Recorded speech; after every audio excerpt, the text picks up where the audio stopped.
தபால் தலைகளில் ராஜீவ் இந்திரா காந்திக்கு தடை, இதுதான் இப்பொழுது டெல்லியை உலுக்கக்கூடிய ஒரு மிகப்பெரிய அரசியல் சர்ச்சையாக இருக்கிறது.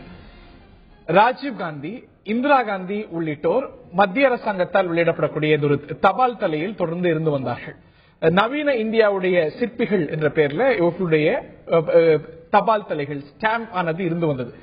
இந்த அரசாங்கம், பாரதிய ஜனதா அரசாங்கம், இரண்டு முன்னாள் பிரதமர்களுடைய தபால் தலைகளை வெளியிடுவதை நிறுத்திவிட்டது அப்படிங்கிறது தான் இப்பொழுது வந்திருக்கக்கூடிய சர்ச்சைக்கு மையப்புள்ளி. அதுதான் மையமான ஒரு காரணம்.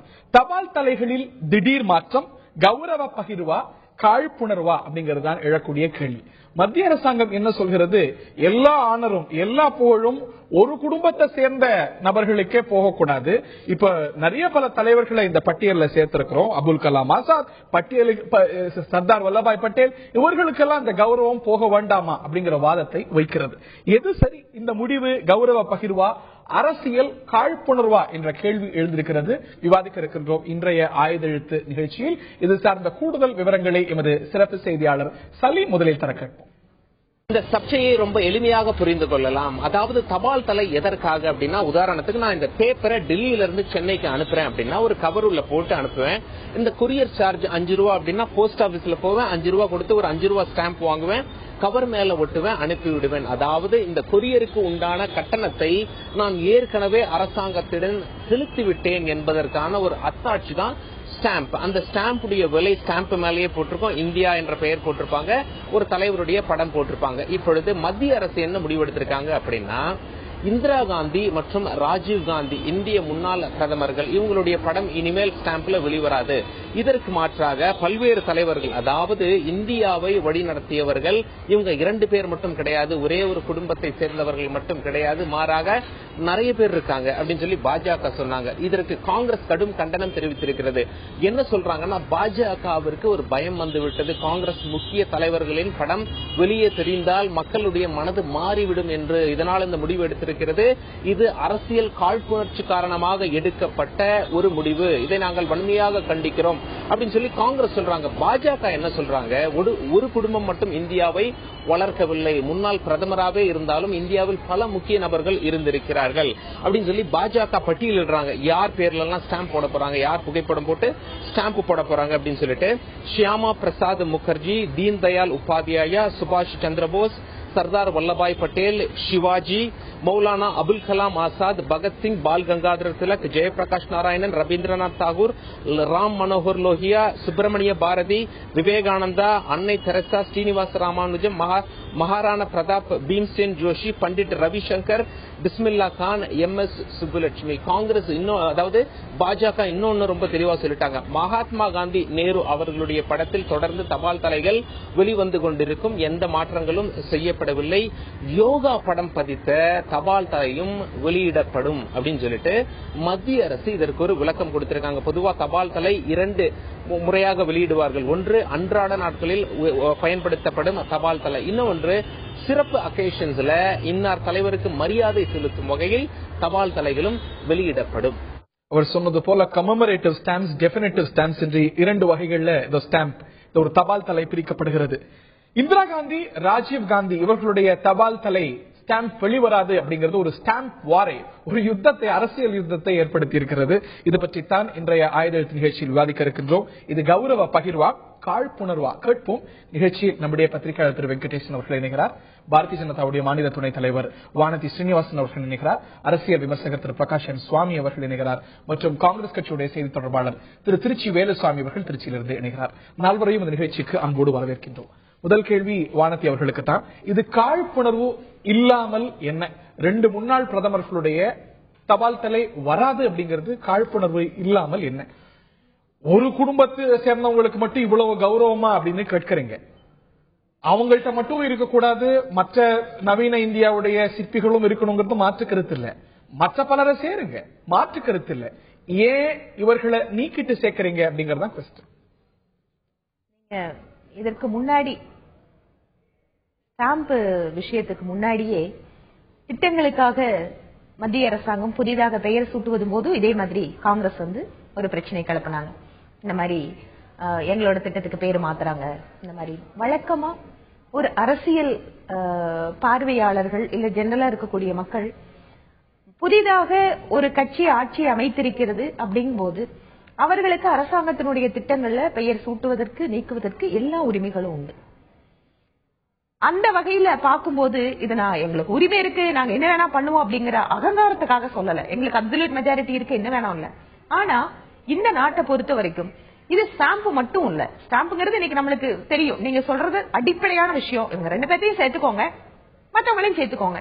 நான் என்ன சொல்றேன், இந்த 2 பேருக்கு ஏற்கனவே நிறைய காலம், நிறைய வருஷங்கள் தொடர்ச்சியா வந்தாச்சு. அடுத்தவங்களுக்கான வாய்ப்பு கொடுக்கறதுல இப்ப கூட அதுல என்ன பிரச்சனை? அடுத்தவங்களுக்கு நீங்களும் உடன்படுறீங்க, அடுத்தவங்களுக்கான வாய்ப்பு பட்டியல் சேர்க்கப்படணும், அபுல் கலாம் ஆசாதுடைய ஸ்டாம்ப் வரணும், மாற்று கருத்தே இல்ல.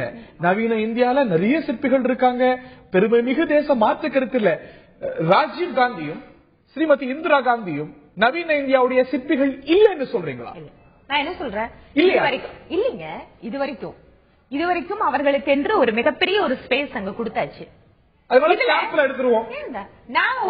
ஒரு அரசாங்கம் ஸ்டாம்ப்ல இவங்க எல்லாம் சேர்த்தணும்னு சொல்றது ஏதோ பிஜேபி மகாத்மா காந்தி பேர்ல பல திட்டங்கள் இருக்கிறது. அதனால மகாத்மா காந்தி பேர் ஸ்டாம்ப் நீக்கிடுவீங்க.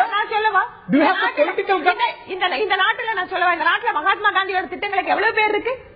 52 சென்ட்ரல் ஸ்கீம், கிட்டத்தட்ட 28 ஸ்போர்ட்ஸ் டோர்னமெண்ட்டுக்கு அவங்க பேரு. இந்த 3 பேருக்கு மட்டும் கிட்டத்தட்ட நாட்டில் செயல்படுத்தக்கூடிய மாநில அரசாங்கத்தில் எங்க காங்கிரஸ் இருக்கோ அங்க மத்திய அரசாங்கோட திட்டங்கள் மோர் தென் 70% மேல இந்த 3 பேரோட பேர்கள் மட்டுமே இருக்கு.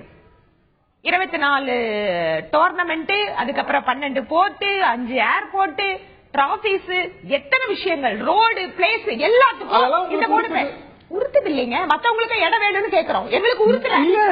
இவங்களோட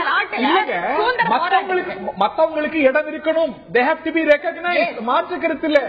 ஏதோ இந்த 2 பேர் தான் அது வந்து ஒரு பிளேஸ் வந்து அடைச்சிட்டு இருக்கிற மாதிரி பேசுறீங்க. இவங்க 2 பேரும் இல்ல, மகாத்மா காந்தியோட ஸ்டாம்ப கண்டினியூ பண்றோம், டெஃபினிட்டிவ் ஸ்டாம்ப இவர்களுடையதையும் கண்டினியூ பண்ணிட்டு வேறு சில பேர்களையும் வேறு சில நபர்களுடைய பேரையும் ஸ்டாம்பை கண்டினியூ பண்ணலாம். ஒரு இடத்துல 100 ஸ்டாம்ப் தேவைப்படுது அப்படின்னு சொன்னா கட்டாயம் இதுல இருக்கக்கூடிய மற்ற லீடர்ஸோட நேம் லிஸ்ட் கம்பேர் பண்ணும்போது இது இப்படிதான் பண்ண முடியும்னா அது அப்படிதான் பண்ண முடியும். எங்களை பொறுத்த வரைக்கும் பாஜகவினுடைய தலைவர்கள் இல்ல பிரதமர் நரேந்திர மோடி இல்ல கட்சியோட தலைவர்கள் மட்டும் இல்ல, இந்த காங்கிரஸ் கட்சி இது நாள் வரைக்கும் மௌலானா அப்துல் கலாம் ஆசாத்துக்கு இது வரைக்கும் ஒரு ஸ்டாம்ப் வெளியிடல. நாங்க அதை கொண்டு வரணும்னு நினைக்கிறோம். ஏதோ பிஜேபி வந்து நாங்க ஏதோ எங்களுக்கு பண்ணிட்ட மாதிரி ஒரு பெரிய கூக்குற, நாங்க இந்த நாட்டுக்கு பாடுபட்ட அத்தனை தலைவர்கள் பெரிய ஸ்டாம்ப்ல கொண்டு வரணும்னு நினைக்கிறோம். நான் திரு திருச்சி வேலுசாமி அவர்களுடைய முதற்கட்ட கருத்துக்களை கேட்க இருக்கின்றேன். எல்லா கௌரவமும் ஒரு குடும்பத்தை சேர்ந்த தலைவர்களுக்கு போய்விட முடியுமா? இந்த கௌரவம் பகிரப்பட வேண்டும். சர்தார் பட்டேலுக்கு, அபுல் கலாம் ஆசாதுக்கு இந்த கௌரவம் சேர வேண்டாமா? இவர்கள் எல்லாம் நவீன இந்தியாவுடைய சிற்பிகள் இல்லையா? நாங்கள் அதை பகிர்ந்தளிக்கிறோம். ஏற்கனவே பல திட்டங்கள் இருக்கிறது அப்படிங்கிறது பாஜகவுடைய வாதம். உங்கள் வாதம்? அதாவது அவர்கள் இருவரும் ஒரு குடும்பத்தினுடைய பிள்ளைகள் என்பதாலேயே அவருடைய தியாகத்தை புறந்தள்ளிவிட முடியாது. இந்தியாவில் எவ்வளவோ தேசபக்தர்கள் வந்திருக்கிறார்கள். சுதந்திர இந்தியாவில் வந்த தலைவர்கள் பல பேர் நாட்டுக்காக உழைத்திருக்கிறார்கள். ஆனால் இந்திரா காந்தி என்கின்ற ஒரு பெண்மணி கருவிலே திருவாக உருவாகிற போதே ஒரு தேசபக்தியாக உருவானார் என்பதை மோடி போன்றவர்களுக்கு புரிந்து கொள்ள முடியாது. ஏனென்றால் நான் ஒரு செய்தியை சொல்ல விரும்புகிறேன். நேரு பிரான் அவர்கள் முதலாக பிரதமராக வெளிநாட்டுக்கு போகிற போது செய்தியாளர்கள் சந்திப்பில் கடைசியில் ஒருவர் கேட்கிறார், உங்களுக்கு பிறந்ததே ஒரு பெண் குழந்தை தானா? ஆண் குழந்தை பிறக்க வேண்டும் என்று உங்களுக்கு விருப்பம் இல்லையா என்று கேட்டபோது அவர் வருத்தத்தோடு சொன்னார், நான் திருமணம் செய்கிற போதே நானும் சுதந்திர போராட்டத்தில் ஈடுபட்டேன், என்னுடைய மனைவியும் சுதந்திர போராட்டத்தில் ஈடுபட்டார். நான் சிறையில் இருக்கிற போது என் மனைவி வெளியே இருப்பார், நான் வெளியே வருகிற போது என்னுடைய மனைவி சிறையில் இருப்பார். சில நேரங்களில் 2 பேரும் சிறையில் இருப்போம். இருவரும் வெளியே இருந்து நாங்கள் சந்தித்த நாட்கள் மிக குறைவு. அந்த காலத்தில் எங்களுக்கு ஒரு பெண் குழந்தை மட்டும்தான் பிறக்கிறதுக்கு வாய்ப்பு இருந்தது என்று சொன்னார். அப்படிப்பட்ட ஒரு தியாக குடும்பத்தில் தியாகியுடைய பிள்ளையாக கருவாக உருவானவர் தான் இந்திரா காந்தி. தெருவிலே ஏதோ பொறுக்கிக் கொண்டிருந்து வந்து அவர் வந்துவிடவில்லை. அவருடைய தியாகத்தை யாருடைய பெயரை வேண்டுமானோ வையுங்கள். ஆனால் ஏற்கனவே வைத்திருக்கிற இவருடைய பெயரை நீக்குவது என்பது குரூர புத்தி, சீப்பை ஒழித்து வைத்து விட்டால் திருமணம் நின்றுவிடும் என்று நினைக்கிற சிறுவனுடைய அறியாமையை போலத்தான் மோடியுடைய அரசுடைய இந்த அறிவிப்பு இருக்கிறது என்பதை யாராலும் மறுக்க முடியாது. அவங்களுடைய வாதம் என்னன்னா எல்லா தலைவர்களுக்கும் கிரெடிட் போனோம். ஆனா இவங்க பேர்ல ஏற்கனவே பல திட்டங்கள் இருக்கிறது. 25% திட்டங்கள் மத்திய அரசாங்கம் கொண்டு வந்த முந்தைய மத்திய அரசாங்கம் கொண்டு வந்த திட்டங்கள்லாம் ராஜீவ் காந்தி பேர்ல இருக்கிறது. ஏறத்தாழ ஒரு 15-16 திட்டங்கள் இந்திரா காந்தி பேர்ல இருக்கிறது. இவ்வளவு கிரெடிட் இருக்குல்ல, இதுவும் ஒண்ணுமா? மற்ற பல தலைவர்கள் இருக்காங்க, பட்டேல் இருக்கிறார், அபுல் கலாம் ஆசாத் இருக்கிறார், அவங்களுக்கும் இந்த பெருமை பகிர்ந்தளிக்கப்பட வேண்டும் அப்படிங்கறது அவங்க வைக்கக்கூடிய. மற்ற தலைவர்கள் பெயரில் வைப்பதை நாங்கள் எதிர்க்கவில்லை. நான் ஒரே ஒரு கேள்வியை கேட்கிறேன், இந்த 2 பேருக்கு மட்டும் இது சிறப்பா என்று கேட்கிறீர்களே, இந்த 2 பேரும் தான் இந்த தேசத்துடைய ஒற்றுமைக்காக, மக்களுடைய மரியாதைக்காக தங்களுடைய உயிரை அர்ப்பணித்துக் கொண்டவர்கள். ரத்தத்தை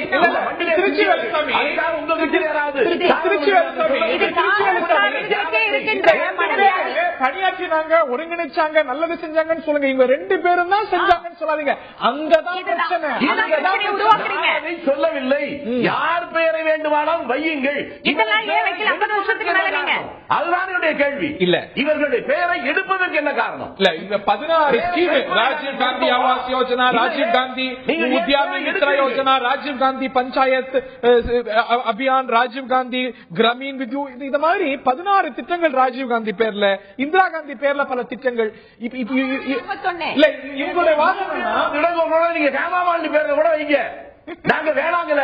ஆனால் இவர்களுடைய பெயரை ஏன் எடுக்கிறீர்கள் என்பதுதான் கேள்வி. அது எடுப்பதற்கு பின்னாலே உங்களுடைய வஞ்சக புத்தி, குரூர புத்தி இருக்கிறது என்பதுதான் என்னுடைய குற்றச்சாட்டு.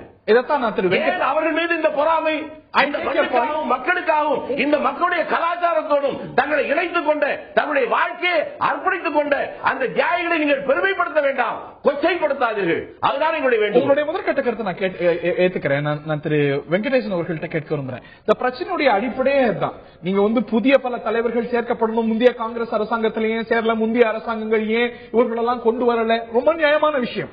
இதை நீக்கிட்டு ஏன் அதை கொண்டு வராங்க? இது ஒரு காழ்ப்புணர்ச்சி இல்லாம என்ன அப்படிங்கிற கொஸ்டின் இருக்கு. அதுக்கு முன்னாடி ஒரு கேள்வி போயிடுவோம். அதுக்கு முன்னாடி ஒரு கேள்வி இருக்கு. 2008 வெளியான ஸ்டாம்ப்ஸ்ல டெஃபினிட்டிவ் ஸ்டாம்ப்ஸ், கமமரேட்டிவ் ஸ்டாம்ப்ஸ் இருக்கு. எஸ், இந்த டெஃபினிட்டிவ் ஸ்டாம்ப்ஸ்ல ராஜீவ் காந்தி, இந்திரா காந்தி இருக்கக்கூடிய ஸ்டாம்ப்ஸ் 5 ரூபா ஸ்டாம்ப்ஸ். மத்த எல்லாமே 2 ரூபா ஸ்டாம்ப், 50 பைசா ஸ்டாம்ப், இதெல்லாம் இருக்கு. ஏன் நீங்க 5 ரூபா ஸ்டாம்பை மட்டும் நிறுத்தணும்னு நினைக்கிறீங்க? அதுக்கான பதில் என்ன? அதனுடைய தயாரிப்பு செலவு ஜாஸ்தின்னு சொன்னா அப்ப 2 ரூபா ஸ்டாம்ப் ஏன் போடுறீங்க? அப்ப 50 பைசா ஸ்டாம்ப் ஏன் போடுறீங்க?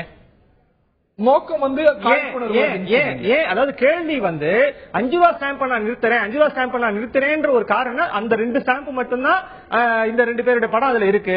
ஆனா மத்த ஸ்டாம்ப்ல நீங்க அதோட காஸ்ட் எஃபெக்டிவ்னஸ் இல்ல, அதனால உற்பத்தி செலவு அதிகமா இருக்கு அப்படிலாம் நீங்க ஏதாவது காரணம் சொன்னீங்கன்னா, அப்படி அவங்க சொல்லவே இல்லையே, அவங்க தான் வெளிப்படையா சொல்றாங்களே. இல்ல, இங்க 2 பேர் பேர்ல நிறைய திட்டம் இருக்கு, அதனால அவங்க 5 ரூபாய் இந்த ஒரு எக்கனாமி அதுக்குள்ள போல அவங்க வெளிப்படையாவே சொல்லிட்டாங்க, இவங்க 2 பேர் பேர்ல நிறைய இருக்கு, நாங்க அதனாலதான் அவங்க நீக்கணும் அப்படின்னு. அதான் இப்ப திருப்பி பிரச்சனை எங்க வருதுன்னா, நீங்க அவங்களுக்கு கொடுக்கப்பட்ட கூடிய, இப்ப இதுக்கு இன்னொரு நேரடி உதாரணம் நம்ம தமிழ்நாட்டுக்கு வருவோம். இப்ப தமிழ்நாட்டுல குயிலிக்கோ இல்ல நீங்க வேலுநாச்சியாருக்கோ நம்ம தொடர்ந்து, இப்ப தமிழ்நாட்டுல பாத்தீங்கன்னா ஒவ்வொரு ஆண்டும் ஒவ்வொரு தரப்பினரும் கேட்கக்கூடிய அவருடைய தலைவர்களாக, தேச தலைவர்களாக இருந்தவர்கள், தமிழ்நாட்டினுடைய முக்கியத்துவத்துக்கு இருந்தவர்கள், ஆனா அவர்களுக்கு உரிய மரியாதை கிடைக்கவில்லை என்ற பொழுது அவர்கள் எக்ஸிஸ்டிங் பட்டியலுக்குள்ள அவர்கள் சேர்க்கப்படுகிறார்கள். புதிதாக அவர்கள் இப்ப தமிழ்நாட்டுக்குள்ள பாத்தீங்கன்னா எனக்கு தெரிஞ்சு செய்தி ஒலிபரப்புத்துறை கிட்டத்தட்ட 77 பேருடைய நிகழ்ச்சிகளை கொண்டாடுது வருஷம். அப்படின்னும் போது இது கூடுதலாகி கொண்டே வருது. இது கூடுதலாவதில் தான் சரியாக இருக்க முடியுமே தவிர முதல்ல 2 பேரை நான் எடுத்துருவேன், இன்னொரு பின்னாடி 2 பேரை சேர்த்துப்பேன் அப்படிங்கிறது அர்த்தம் கிடையாது. நவீன இந்தியாவுக்கு நிறைய நிறைய பேர் இப்ப பாஜக செய்யக்கூடியது ஒரு மிக சிறப்பான ஒரு விஷயம். இத்தனை நாள் கவனிக்கப்படாதவர்கள், அங்கீகரிக்கப்படாதவர்களை நாங்கள் அங்கீகரிக்கிறோம், வரவேற்போம். ஆனால் ஏற்கனவே அங்கீகரிக்கப்பட்டவர்கள் நீங்கள் நிராகரிக்க கூடாது. பிரகாஷம் சுவாமி அவர்கள்ட்ட கேட்க இருக்கிறேன். இது போன்ற கலாச்சாரம் பற்றிய ஒரு வருத்தம் தமிழ்நாட்டு அரசியல்ல மேலும் சில மாநிலங்கள்ல உண்டு. ஒரு ஆட்சி வந்த பிறகு இன்னொரு ஆட்சி இது திட்டங்களுடைய பெயர் மாற்றுவதும் கைவிடுவதும் இந்த ஒரு கலாச்சாரத்தை நம்ம பார்க்கிறோம். இது டெல்லியில அகில இந்திய அளவுல பெரிய அளவுக்கு பார்க்காத ஒரு சூழ்நிலையில புதிய பல தலைவர்களை சேர்க்கிறது சரி, ஆனா 2 முன்னாள் பிரதமர்கள் அவங்களுடைய கான்ட்ரிபியூஷன்ஸ் மாற்று கருத்து இருக்கலாம், but they have definitely contributed to the country. அதை நீக்கிட்டு, அவர்களை நீக்கிட்டு இதை கொண்டு வரும்போது ஒரு மிகப்பெரிய சர்ச்சையை கிளப்பது இயல்புதான். இது நீங்க பாத்தீங்கன்னா, this is not BJP's decision. Philatelic advisory கமிட்டின்னு ஒரு கமிட்டி இருக்கு. அந்த committee consist of independent persons, கட்சிக்காரர் அதுல இல்ல. அந்த பிலாட்டலிக் அட்வைசரி கமிட்டி தான் யார் யார் தபால் தலையை போடணும் ஒரு அட்வைஸ் கொடுக்கும். அந்த பிலாட்டலிக் அட்வைசரி கமிட்டி வந்து இந்த தடவை இந்திரா காந்தி அம்மையார் அவர்களும் ராஜீவ் காந்தியும் எடுத்துட்டு சில தலைவர்களை போடுறான்னு முடிவெடுத்தது யாரு? அரசாங்கம், துறை. கமிட்டியோட decision taken by committee. Okay fine still okay. நான் ஒரு கேள்வி கேட்கிறேன்.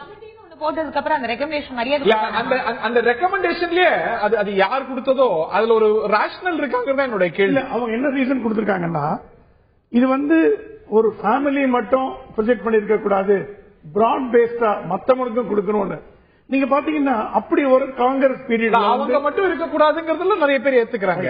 மேலும் பல தலைவர்கள் வரணும். அதுல காங்கிரசுக்கும் மாற்றுக்கிறது இல்ல. ஏன் இவர்களை நீக்கி காங்கிரஸ் பீரியட்ல எப்பவாவது தீன்தயாள் உபாத்யாயருக்கும் இவங்க RSS தலைவர்களுக்கு கொடுத்திருக்காங்களா? கொடுக்கப்பட்டிருக்கு. வீர் சாவர்கருடைய ஸ்டாம்ப் தபால் தலை காங்கிரஸ் சர்க்கார் கேட்கிறேன். ஏன்னா அவங்க வீர் சாவர்கர் ஒரு வலதுசாரி சிந்தனையாளர், பாஜக கொண்டாடக்கூடிய தலைவர் வீர் சாவர்கர். ஹெக்டேவார் அவருடைய தபால் தலையை பாரதிய ஜனதா அரசு, முந்தைய NDA அரசு கொண்டு வந்தது. காங்கிரஸ் நீக்கிச்சா? அவங்களுக்கு ஹெட்கேவார் மேல மாற்றுக்கிறதுக்கு நிறைய உண்டு. இவங்க இந்த அளவுக்கு வந்து இத்தனை எல்லா திட்டங்களுக்கும் எல்லா ஸ்டாம்புக்கும் பெருமளவுல எத்தனை பேருக்கு கேட்கிறேன். சரி, இந்திரா காந்தி ராஜீவ் காந்தி கான்ட்ரிபியூஷன் யாரும் மறுக்கல. பட் நரசிம்மராவ் ஒருத்தர் இருந்தாரு, அவர் கொண்டு வந்த எக்கனாமிக் லிபரலைசேஷன் தான் இன்னைக்கு நம்ம பொருளாதாரத்தோட அடிப்படை. அவருக்கு என்ன ஸ்டாம்ப் கொண்டு வந்தீங்க? இந்த அரசாங்கம் கொண்டு வரல. இனிமே கொண்டு வரலாம். நரேந்திர மோடி குஜராத் சீஃப் மினிஸ்டரா இருக்கும் போது பேசினார். மன்மோகன் சிங்கை பார்த்து சவால் கூட விட்டார் சுதந்திர தின உரையில. டாக்டர் மன்மோகன் சிங் பல்வேறு தலைவர்களை பற்றி குறிப்பிட்டீங்க, இந்திரா காந்தி பற்றி குறிப்பிட்டீங்க, ஜவஹர்லால் நேரு பற்றி குறிப்பிட்டீங்க, ஏன் நரசிம்மராவ் பற்றி குறிப்பிடல? அவருக்கு மரியாதை தேவையில்லையா? அவர் இந்த நாட்டுக்கு பங்காற்றவில்லையான்னு கேட்டாரு நரேந்திர மோடி. ஏன் நரேந்திர மோடி கொண்டு வந்தீங்கன்னா என்ன ஆயிருக்கும்னா, நரசிம்மராவ் இந்திரா காந்தி ராஜீவ் காந்தின்ற மாதிரி ஒரு மனப்பான்மை வந்துடும். அடுத்ததுல கொண்டு வரலாம். இந்திரா காந்தி ராஜீவ் காந்தி நரசிம்மராவ் வரக்கூடாதா? நரசிம்மராவ் கொண்டு வர எடுக்கிறாங்க. முற்றுப்புள்ளி வந்திருக்குமே. நாங்க பாருங்க, நீங்க பாருங்க, இன்னொரு காங்கிரஸ் பிரைம் மினிஸ்டர் நாங்க கொண்டு வந்திருப்போம் பெருமையா சொல்லாம பிஜேபி பாத்தீங்கன்னா வேற வேற ஆளுங்க இருக்காங்கல்ல. அப்புறம் என்ன ஸ்டாம்ப்ஸ் வந்து இப்ப இமெயில் காலத்துல வந்து தபால் தலைக்கு கம்மியான இது வந்து ஒரு அன்னெசரி நான் இஷ்யூ. இவங்க ரெண்டுக்கு போட்ட அவங்களுக்கு அரசாங்கம் கவனம் இந்த ரெண்டு பேர் நீக்கிறதுனால நாட்டுக்கு என்ன சார் நன்மை? இல்ல, சாமா பிரகாஷ் முகர்ஜியும் தீன்தயாள் உபாத்யாயும் கொண்ட கோவத்தை வேற விதமா திருப்புறாங்க. அந்த கோவம் தான் அவங்களுக்கு உள்ள கொண்டு சொல்றது. சந்தோஷப்படணும் காங்கிரஸ்காரங்க, உண்மையாவே காங்கிரஸ்காரங்க சந்தோஷப்படணும். என்ன தெரியுமா, காங்கிரஸ்ல இந்த நாட்டுக்கு சுதந்திரம் வாங்கி கொடுத்தது நாங்க தான், இந்த நாட்டை கட்டி காப்பாத்துறது நாங்க தான் சொல்ற காங்கிரஸ் கவர்மெண்ட் எத்தனை காங்கிரஸ் தலைவர்களுக்கே ஸ்டாம்ப் வெளியிட்டதுன்னு கேட்டா இல்ல நாங்க வெளியிடலன்னு ஓபனா அட்மிட் பண்ணிக்கிறீங்க. இப்போ காங்கிரஸ் தலைவர்களாக நீங்கள் கொண்டாடிய தேச தலைவர்களையே பாஜக கொண்டாடுது. இந்த நேரத்தில் நீங்க என்ன சொல்லணும்? ஆமாங்க, நாடு முழுக்க இத்தனை வருஷம் 50 வருஷத்துக்கு மேல நாங்க இவங்களையே தான் சொல்லிட்டோம், இப்பவாது நீங்க எல்லாம் எங்க தலைவர்களை கொண்டாடுறீங்க, ரொம்ப சந்தோஷம், நீங்களாவது பண்ணுங்கன்னு சொல்லணும். அதையே பெரிய மனசு உங்களுக்கு வர மாட்டேங்குது. இதுல என்ன இவங்களை மறைச்சிட்டா நீங்க சீப் எடுத்து ஒழிச்சு வைக்கிறீங்க. நான் என்ன சொல்றேன், சீப்பே வேண்டாங்க, ஒட்டு மொத்தமா இந்த நாட்டுல நீங்க மட்டும் தான் தியாகம் பண்ணிருக்கீங்கன்னு எடுத்துக்கோங்க. இத்தனை வருஷம் இவங்களை பேரை மட்டும் தான் சொன்னீங்க, இப்ப அடுத்தவங்களுக்கு சொல்றதுக்கு வாய்ப்பு கொடுங்க. பட்டேல் நேதாஜி வேண்டாங்கிறது வந்து இன்டைரக்டா சொல்லலாம். அப்படி சொல்ல காழ்ப்புணர்ச்சி இருக்கு. பட்டேல் என்னைக்குமே அவங்க வந்து ஒரு நெகருக்கு ஈக்குவலா அவங்க நினைக்கவே இல்லை. வேலுசாமி அவர்கள்ட்ட கேட்க விரும்புறேன். இந்திரா காந்தி, ராஜீவ் காந்தி நவீன இந்தியாவுடைய சிற்பிகள், ஓகே, பட் பட்டேல், சர்தார் வல்லபாய் பட்டேல் இந்த நாட்டை ஒருங்கிணைத்தவர். அவருக்கு உரிய அங்கீகாரத்தை உங்கள் அரசாங்கங்கள் கொண்டு வந்ததா, கொடுத்ததா? நான் என்ன சொல்ல விரும்புறேன் கேட்டா, ஒன்றில் நான் தெளிவாக இருக்கிறேன். நீங்கள் யார் பேர் வேணாலும் ஸ்டாம்ப் போடுங்க, பேர் வைங்க, நாங்க வேணாம்னு சொல்லலையே. நாங்க என்னமோ காழ்ப்புணர்ச்சியில் இருக்கிறதா சொல்றாங்க. பாரதி பெயரால் ஒரு ஸ்டாம்ப் போட்டா கூட அதையும் நாங்கள் வாழ்த்துகிறோம். எங்களுடைய கேள்வி என்பது, இந்திரா காந்தி, ராஜீவ் காந்தி பெயரிலே இதுவரை வந்த ஸ்டாம்பை ஏன் திரும்ப பெற்றீர்கள்? ஏன் அவர்களை அவமானப்படுத்துகிறீர்கள்? அதுதான் எங்க கேள்வி. நாங்க யார் பேரை வைக்கிறத நாங்க உங்களுக்கு வைத்திருக்கோம். நான் முன்னாலே சொன்னேன், இல்ல ஹேமமாலினிக்கு ஸ்டாம்ப் போட்டா கூட நாங்க வரவே இல்லை. இருந்த ஒரு ஸ்டாம்ப நீங்க ஏன் திரும்ப பெறுகிறீர்கள்? இல்ல சில பேருக்கு ஏன் உரிய அங்கீகாரங்களை கொடுக்கலங்கிற क्वेश्चन இயல்பா எழுது. இந்த கேள்வி நான் புரிஞ்சுக்கிறேன் சார். நாங்க வேணாம் நான் சொல்ல. சர்தார் பட்டேல், சர்தார் வல்லபாய் பட்டேல் இந்த நாட்டை ஒருங்கிணைத்தவர். நீங்களும் பெருமை கொள்ளக்கூடியவர். அவருக்கு உரிய அங்கீகாரத்தை நீங்க கொடுத்தீங்களா? இவங்க முடிவெடுக்கலையா? ஏதோ ஒரு கமிட்டி சொல்லுச்சா? நாளைக்கு அந்த கமிட்டி சொல்லுது கோட்சேக்கு ஸ்டாம்ப் போடுவாங்களா? எட்டப்பனுக்கு ஸ்டாம்ப் போடுவாங்களா? அரசாங்கம் எதற்காக? எந்த கமிட்டி எந்த பரிந்துரை செய்தாலும் முடிவெடுப்பது அரசாங்கம் இல்லையா? அந்த சர்தார் வல்லபாய் பட்டேலுக்கு உரிய அங்கீகாரத்தை கொடுக்க ஏன் உங்கள் அரசாங்கம் நீங்க ஏன் கொடுக்கல? நாங்க தான் ஏத்துக்கிறோமே. ஸ்ரீமதி இந்திரா காந்தி நாங்கள் வேண்டாம் என்று சொல்லல. இவர்களை நீங்க ஏன் கொடுக்கல? ஒரு குடும்பத்தில் இருக்கவங்களுக்கா கேட்கிறீங்களே? ஒரு குடும்பமே இந்த நாட்டுடைய தேசத்திற்காக தலைவரை அழித்துக்கிட்டேன். அதை உங்கள யாராவது இருந்தா சொல்லுங்க. நாங்கள் அது மாதிரி தியாகம் பண்ணுவோம் சொல்லுங்க. அந்த கேள்வி நான் கேட்கிறேன். பட் நீங்க ஏன் இன்னைக்கு அங்கீகாரம் கொடுக்கப்பட்டவர்களுக்கு முன்பு கொடுக்கல? அவங்க எல்லாம் உங்க கட்சியை சேர்ந்தவர்கள். அதைத்தான் சார் நான் சொல்றேன். நீங்க கொடுங்கள், நாங்கள் மகிழ்ச்சி அடைகிறோம், உங்களை பாராட்டுகிறோம். ஆனால் இருப்பதை ஏன் எடுக்கிறீர்கள்? நீங்க ஏன் கொடுக்கல கேள்வி அதை எடுத்துருவீங்களா? நீங்க கொடுத்திருக்கலாம். இது ஒரு தவறான முன்னுதாரணம். ஸ்டாம்ப் எதற்காக போடுகிறோம்? பெருமைப்படுத்துவதற்காக. ஒரு வீரனை போற்றுங்கள், மீண்டும் ஒரு வீரன் தோன்றுவான். ஒரு தியாகியை போற்றுங்கள், மீண்டும் ஒரு தியாகி தோன்றுவான். ஒரு அறிஞரை போற்றுங்கள், மீண்டும் ஒரு அறிஞர் தோன்றுவான் என்று சொன்னதை போல அடுத்த சந்ததியினோ ஞானியோ வீரனோ இந்த தேசத்துக்கு பங்காற்றிய சிற்பியோ இல்லையா? நான் இல்ல யார் சொன்னா? அதே அங்கீகரிக்கல. புரிதலோடு இந்த கேள்வி கேட்கிறீங்க. அதே அங்கீகரிக்கல. இல்லன்னு சொன்னவா? இவர்களை ஏன் எடுக்கிறீர்கள்? அதுதான் எங்க கேள்வி. நீங்க புதுசா போடுங்க. நாங்க முன்னாலே சொல்லல, வைத்திருச்சல் எங்களுக்கு இல்ல. வானதி பேர்ல ஒரு ஸ்டாம்ப் போட்டாலும் நாங்க பாராட்டுறோம் சொல்றோமே. எங்கள்கிட்ட என்ன வைத்திருச்சல் ஒண்ணு கிடையாது. I take your point. நான் திரு வெங்கடேசன் அவர்கள்ட்ட கேட்க விரும்புறேன்.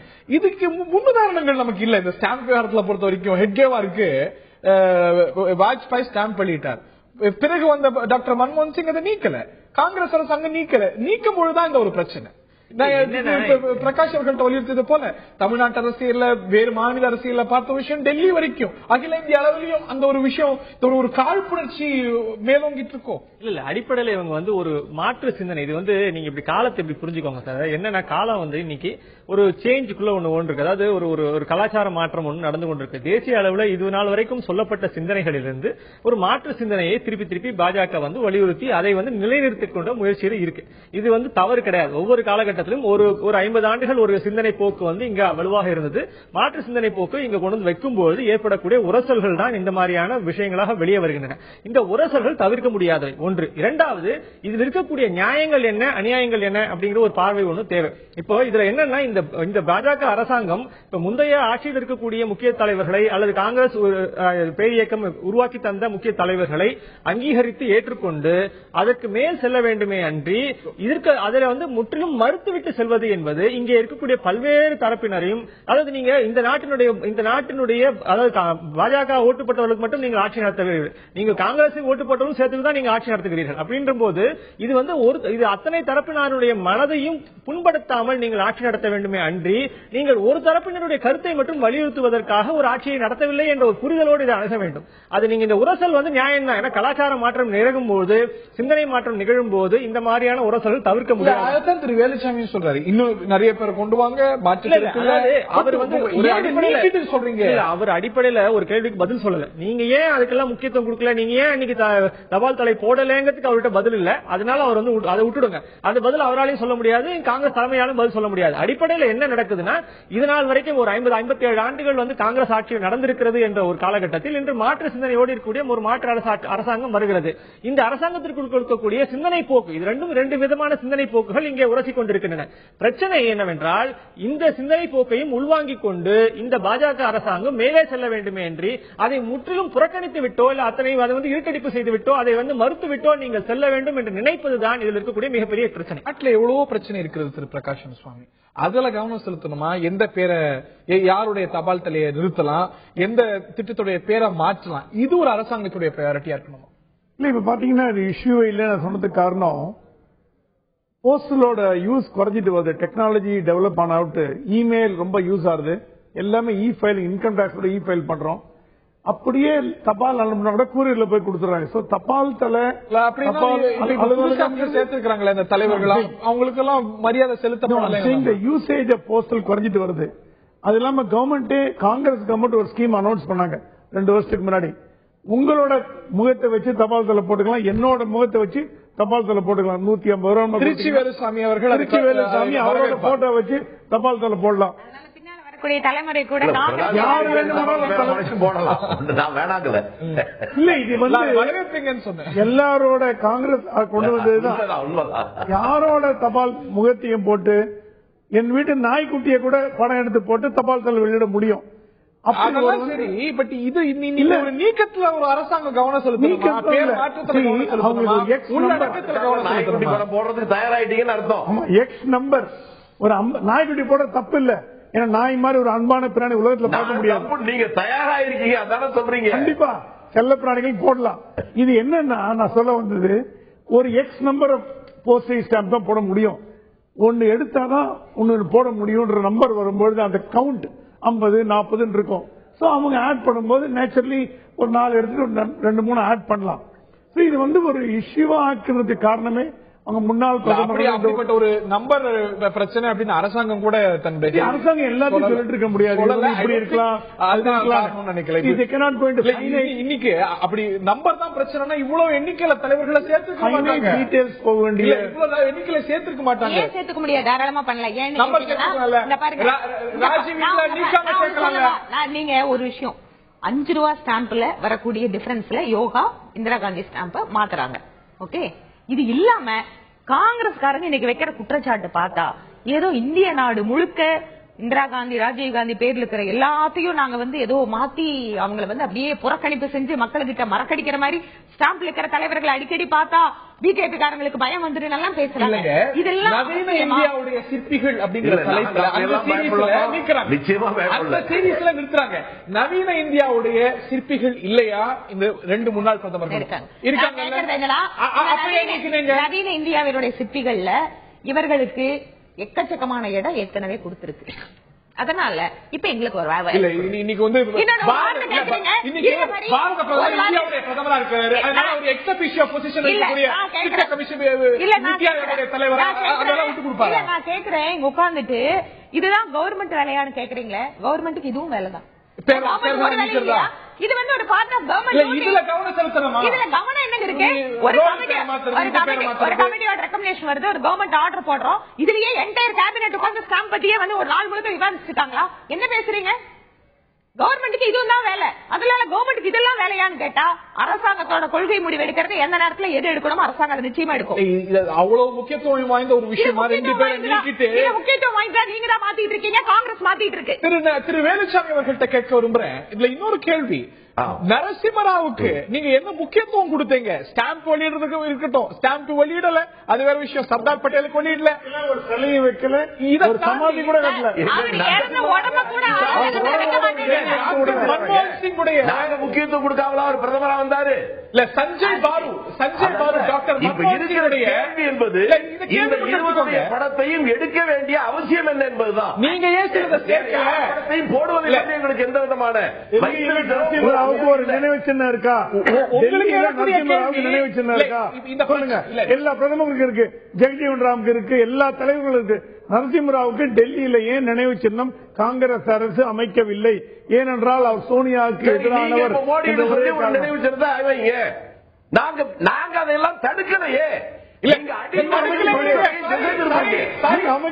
உண்மையான பிரச்சனைகள் திசை திரும்புவதற்காக வேலைகளை அரசாங்கத்திலிருந்து நீங்க புதுசா கத்துக்கிட்டு இருக்கீங்க. இல்ல நீங்க தடுக்கலங்கிறீங்க. திசை திருப்ப நரசிம்மராவுக்கு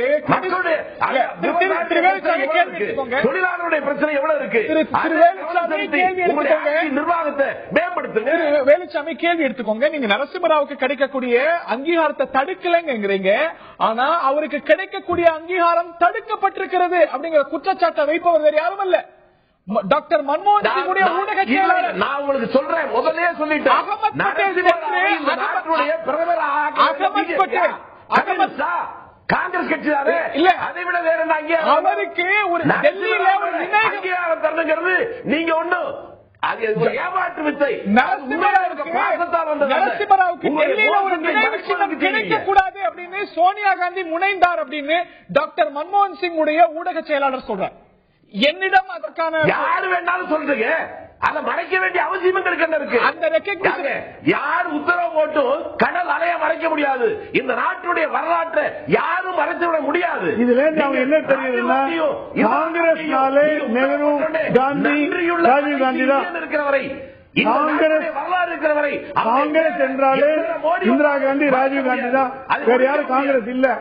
காங்கிரஸ்னா இந்திரா காந்தி, ராஜீவ் காந்தி தான். மத்தவங்க காங்கிரஸ் இல்லன்னு எப்படி ஒத்துக்க முடியும்? நரசிம்மராவ் கொடுத்தீங்க, ஐக்கிய பிரதமர் கொடுத்தீங்க. தெரியலையா? அவர் மாதிரி நீங்க தியாகம் பண்ணுங்க. நீங்க யார நரசிம்மராவ் தியாகம் பண்ணலையா? நரசிம்மராவ் தியாகம் பண்ணலையா? தியாகம் பண்றதுக்கு மட்டும் அவங்க வேணும், அனுபவிக்கிறது நீங்களா? தியாகம் மட்டும் போராது.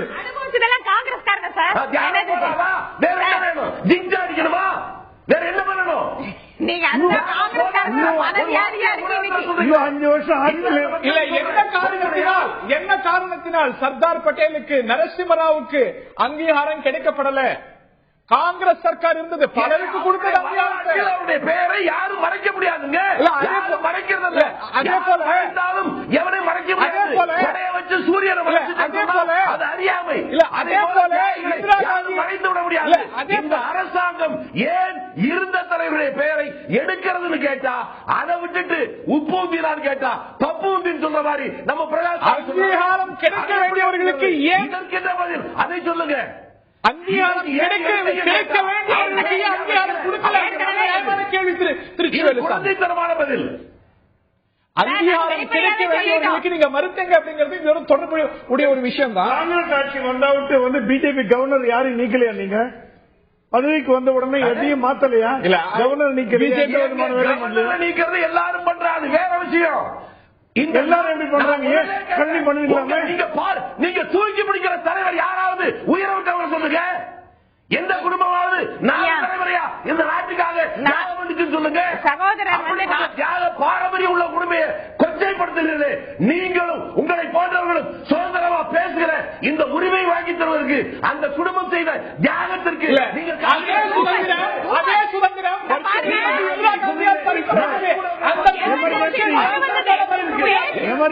பேச்சுரிமை, அந்த எழுத்துரிமை, அடிப்படை உரிமைகள் உட்பட ஸ்ரீமதி இந்திரா காந்தியால் இந்த நாட்டில் உலக நாடுகள் இந்தியா தலை குனிந்து நின்றது. எமர்ஜென்சி தலை குனிந்து நின்றது. யாருக்கு முன்னாடி எங்களுக்கு தெரியும். இந்த கதையெல்லாம் விடாதீங்க. தியாகம் செய்தவர்களை பார்த்து கொச்சைப்படுத்தாதீர்கள். கோரிக்கை மாறடித்தவங்க கோடீஸ்வர குடும்பத்தில் பிறந்து இந்த நாட்டுக்காக பத்திரிகை சுதந்திரம் முடக்கப்பட்டது. பத்திரிகை சுதந்திரம், பேச்சு சுதந்திரம் முடக்கப்பட்டது. பத்திரிகை சுதந்திரம், ஒருவருடைய பங்களிப்பை பற்றி பேசும்போது சோதனை தெரியாதா? பத்திரிகை எழுதுறதுக்கு காசு வாங்கி எழுதுற அவர்களா பேசக்கூடாது. இல்ல என்ன பேசுறீங்க நீங்க? இல்ல இந்த நாட்டுடைய கொச்சைப்படுத்துகிறவன் யாராக இருந்தாலும் அவர்களாம் மனித உரிமை தரலாறு சில ஜென்மங்கள் தான். இல்ல யாருமே மகாத்மா காந்தி உலகத்தில் யாருமே விமர்சனத்துக்கு அப்பாற்பட்டவர்கள் அல்ல. தவிர வேறு என்ன புத்தி இருக்கு? 2000 பேர் செத்தாங்க கேட்கிற போது நான் கார்ல நாய் அடிபட்டா எப்படி வருத்தப்படுவனும் அப்படித்தான் வருத்தப்படுவேன் அப்படின்னு சொல்றவர தலைவர் சொல்ற உங்களுக்கு அந்த புத்தி தான் வரும். முதல்ல சம்பந்தம் இல்லாம எப்படி சார் இப்படி ரெஃபர் பண்றீங்க? நான் என்ன கேக்குறேன், இந்த நாட்டுல நீங்க பேசுறீங்க தெரியும். சரிங்க, நான் கேக்குறேன்,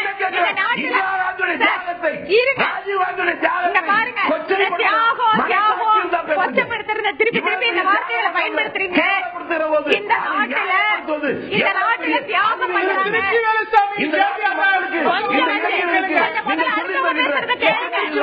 அவங்க பேசுறதையும் கேளுங்க.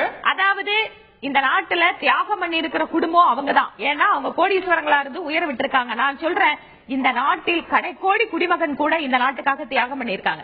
எல்லா தியாகத்தையும் முதல்ல மதிக்க கத்துக்கோங்க. மனவியாதியை என்னன்னு கேட்டா உங்களுக்கு எங்களுக்கு சொன்னதுனால நீங்க மதிக்க கத்துறீங்க. நாங்க மதிக்கிறதாக எல்லாத்தையும் சேர்க்கிறோம். நாங்க மதிக்கிறதாக எல்லாத்தையும் சேர்க்கிறோம்.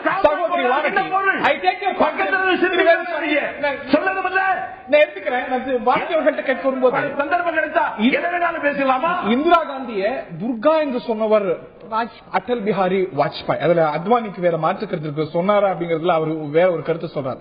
அதை தாண்டி அப்படி அந்த அளவுக்கு இந்த நாட்டுக்கு பங்களிப்பை செலுத்தியவர் எந்த ஒரு நபரும், மகாத்மா காந்தி ஆகட்டும், யார் மேலையும் போற்றுதல் இருக்கக்கூடிய வேலையில விமர்சனங்களும் இருக்கிறது. ஆனா இந்த கிரெடிட்ஸ் நீங்க எடுக்கும் பொழுதுதான் பிரச்சனை. எடுக்காம இந்த ஒரு பெயர்களை கொண்டு வந்திருக்கும் போது பிரச்சனை இல்ல.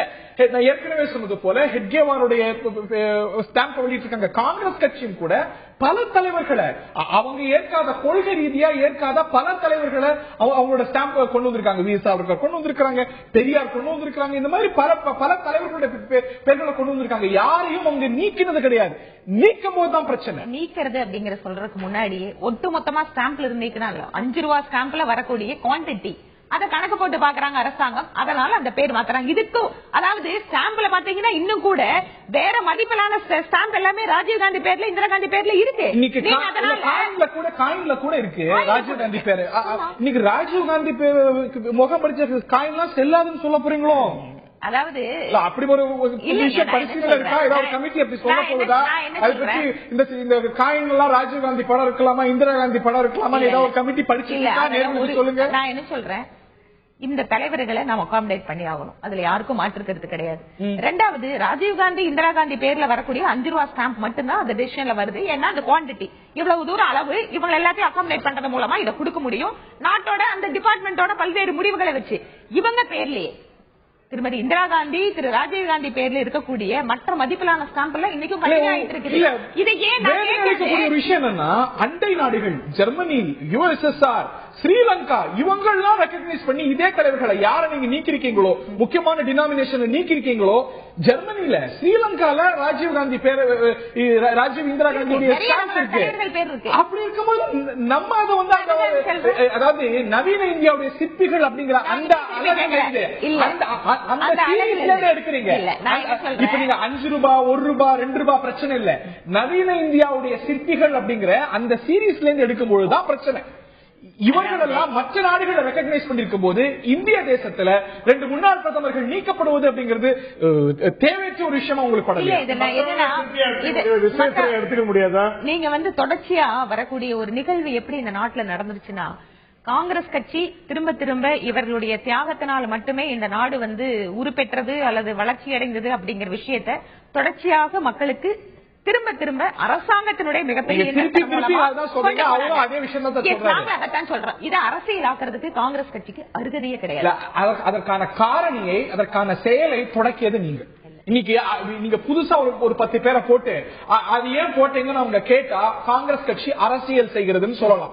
அவர்களுடைய தலைவர்களை, இன்னும் சொல்ல போன அந்த நாட்டுடைய பிரதமர்களை, நாட்டுக்கு பெரும் பங்காற்றிய, முக்கிய பங்காற்றிய பிரதமர்களுடைய பேர்களை அந்த சீரீஸ்ல இருந்து எடுக்கும் பொழுது அதை கேட்பதற்கான உரிமை காங்கிரஸ் கட்சிக்கு மட்டுமல்ல, இந்த தேசத்துல எல்லாருக்கும் இருக்கு. அது ரொம்ப நியாயமான கேள்வி கூட. ஒட்டுமொத்தமாக அவர்கள் புறக்கணிக்கப்படுகிறார்களா பதில் சொல்லக்கூடிய கடமை எங்களுக்கு இருக்கு. ஆனா நாங்க ஒட்டுமொத்தமா புறக்கணிக்கல. இது அரசாங்கத்தோட ஒரு கௌரவம் அவங்கள்ட்ட பறிக்கப்பட்டது. நவீன இந்தியாவுடைய நவீன இந்தியாவுடைய திருப்பி நான் சொல்றேன், இந்த நாட்டுல அவர்கள் அளவுக்கு கொடுக்கப்பட்ட அங்கீகாரம் மற்ற எவருக்குமே கொடுக்கப்படலைங்க போது அடுத்தவர்களுக்கான வாய்ப்பை நாங்கள் உருவாக்க நினைக்கிறோம். அதுதான் ஒரே பதில். இது என்ன பிரசாதத்தை பகிர்ந்தளிக்க? பிரசாத் இல்லைங்க, இந்த நாட்டோட பெருமை எல்லாத்துக்கும் சொந்தம் இருக்கு. இல்ல எல்லாருக்கும் சொந்தம் இருக்கு. அதனால அவங்கள்ட்ட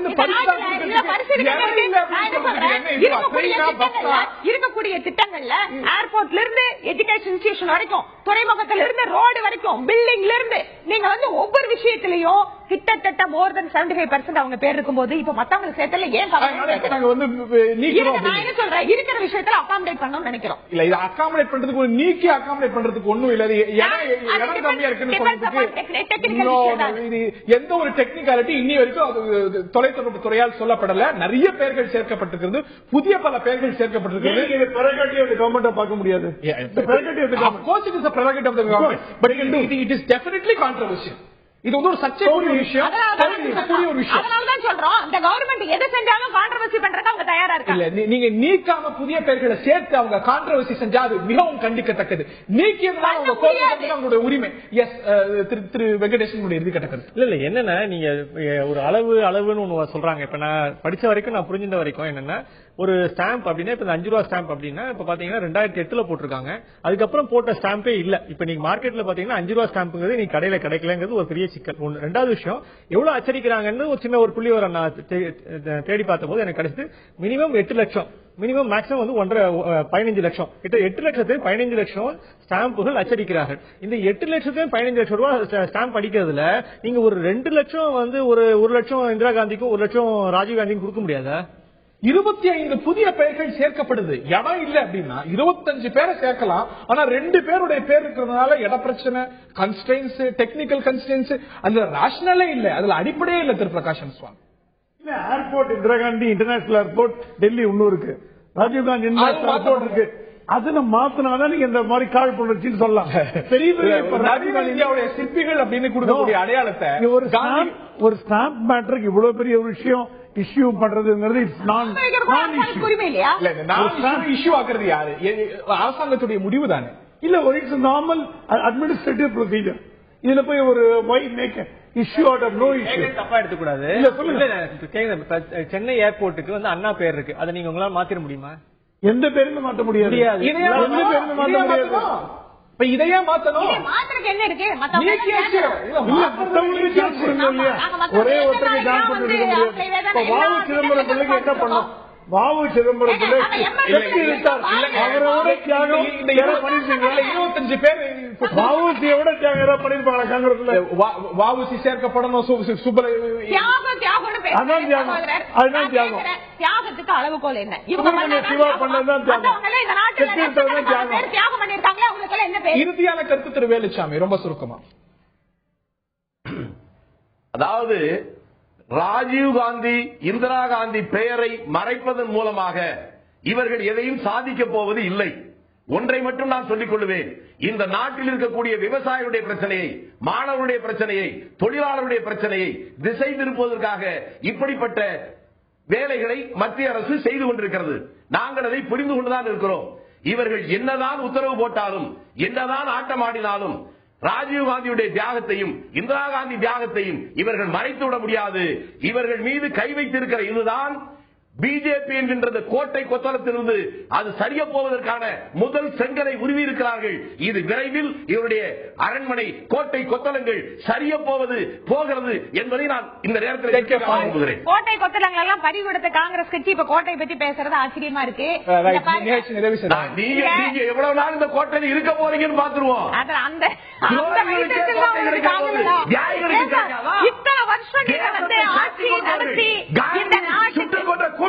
கூட்டத்தை தூக்கி பிடிக்கிறவர்கள் என்று சொல்லுகின்ற உண்மத்தர் கூட்டம் உங்களுக்கே கோட்டை கிடைக்கிற போது இந்த நாட்டில் தியாகம் செய்தவனுக்கு கிடைக்காதா?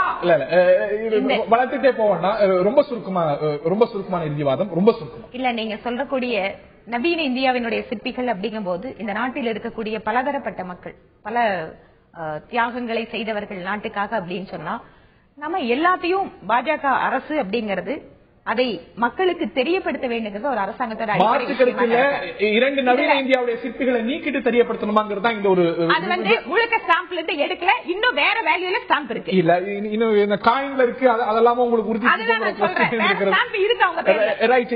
இந்த அரசாங்கம் புதிதாக சேர்த்திருக்கக்கூடிய நவீன இந்தியாவுடைய சிற்பிகள் அப்படிங்கிற சீரீஸ்ல மற்றும் புதிதாக சேர்த்திருக்கக்கூடிய இந்த தலைவர்கள், இந்திய நாட்டுக்கு பங்காற்றிய முக்கிய பிரமுகர்கள், இவர்கள் எல்லாம் சேர்ந்திருப்பது அப்படிங்கிறது மிகவும் வரவேற்கத்தகுந்தது. சிலருக்கு மறுக்கப்பட்ட அங்கீகாரம் வழங்கப்பட்டிருக்கிறது அப்படிங்கறதுல மாற்று கருத்து இல்லை. ஆனால் ராஜீவ் காந்தியும் இந்திரா காந்தியும் அவர்கள் மீது விமர்சனங்கள் இருக்கலாம், மாற்று கருத்து இருக்கலாம். ஆனால் இந்திய நாட்டுக்கு பங்காற்றியவர்கள், இந்திய நாட்டுக்கு அவர்கள் ஆற்றிய பங்கு முக்கியத்துவம் வாய்ந்தது, சிறப்பு வாய்ந்தது. அந்த பெருமையை அவர்கள்ட்ட நீக்கிட்டு நம்ம இந்த புதிய பெருமைகளை கொடுக்கணுமாங்கிற ஒரு கேள்வி எழுந்தே இருக்கிறது. இந்த ஒரு விஷயம் சர்ச்சையை கிளப்பி இருக்கிறது. இது போன்ற விஷயங்கள் அரசாங்கம் கவனம் செலுத்த வேண்டுமா அப்படிங்கிற கேள்வியும் சேர்ந்து இருக்கிறது. இது கௌரவ பகிர்வு என்கிறது அரசாங்கம். நிகழ்ச்சியில் பங்கு பெற்ற திரு வெங்கடேசன் அவர்களுக்கும், வானதி சீனிவாசன் அவர்களுக்கும், பிரகாஷன் சுவாமி அவர்களுக்கும், திருச்சி வேலுசாமி அவர்களுக்கும், பார்த்த நேர்களுக்கும் நன்றி.